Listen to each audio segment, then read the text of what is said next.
I want to thank all our witnesses for joining us here today. We've received a lot of great testimony over the last few weeks on our study of Bill C-15. My first question is going to be for Mr. Schmidt or Ms. Joseph. I'll let you both have the opportunity if you want to maybe respond to this. But I read a brief that you submitted a while back, and you referred to many of the same concepts in your testimony today about the great work that people in your organization have done as far as their work with Indigenous people and with First Nations and the relationships and whatnot that your industry has in those communities. You talk about the investment, you talk about the contributions that are made. I made a statement last week to one of our witnesses, and I said to them that those who champion poverty reduction through economic development often get labeled as lacking compassion. And I would see that as the exact opposite. And I think you might want to speak to that in the context of, the work that your member organizations do in these communities. Mr. Schmidt, even just your own relationship that you talked about specifically with your company. I'd like you to expand on that a little bit and just talk about how the work that your organizations do, the relationships you have, the incredible amount of procurement and job creation that you initiate in these communities has on the opportunity to end poverty, to create success for many First Nations and grant them the opportunity to be successful in the future and invest in things like housing and recreation and social issues that they have. In my community, in my riding, it's, we deal with a lot of suicide crisis kind of thing, and the investments that are made by industry are huge in those kinds of issues in the First Nations community. So I'd like you to speak to that. And then I would also like you to just speak to how the potential uncertainty of Bill C-15 might either contribute to or hinder that in the context of the great work you've already done. Certainly. Certainly. So let me speak to the my personal involvement and how I see this as so important. I also sit as an advisor to the board of the Indian Resource Council of Canada. Stephen Buffalo spoke earlier, and that's his association. I've seen their revenues be destroyed, and it's really interesting because capital markets can move capital from one area jurisdiction to another. First Nations cannot move their reserve. So I see firsthand how this affects their communities. At the same time COVID was coming down, their revenue shortfalls were crashing down.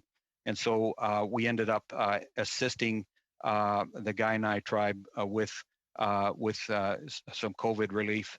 So I feel for what Stephen Buffalo and his membership have been going through.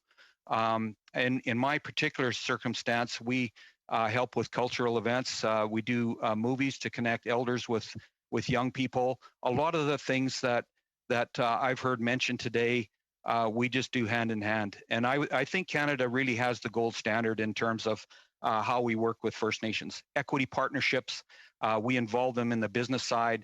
We're doing some work with the Kainai now on abandoning wells and putting people to work. So this is critical to their being. And I will tell you that their pride, they really do not want handouts. They want to drive their own economic activity, and this gives them an opportunity. With respect to the risk, MP Gazan brought up risk disclosure. That's a very important. I'm really glad you brought that up because risk disclosure has to occur on any major projects. I visit investors in New York, Houston, Europe, all over the world, and they talk about the Canadian jurisdiction as being very difficult to invest in. Financial Post, as I mentioned, 150 billion canceled projects because the investors wouldn't take the risk. I've seen investors choose Siberia over British Columbia because LNG development they thought was too difficult. And we've seen Warren Buffett pull $9 billion out of Saguenay, Quebec. And so it's interesting to me, a number of speakers talk about the investment community as if they are part of it. I will tell you that the investment community, you just need to look at the register, the number of canceled projects and the number of new ones introduced to know that Canada is a very risky jurisdiction. The 20 billion Frontier Oil Sands project canceled, and that's one that had one of the most stringent environmental, social, and governance to date, and it was canceled. We've seen pipelines, even with equity ownership by Indigenous peoples, that is not a safety valve for getting projects through. The only projects, main linear projects that we see going through are ones that are financed by the federal government or one that are financed by Indigenous people themselves, not so much the private industry. And so, Gateway was about 20-30% owned by First Nations, and that was canceled. Keystone XL was just canceled with Indigenous ownership. So that is no guarantee for that.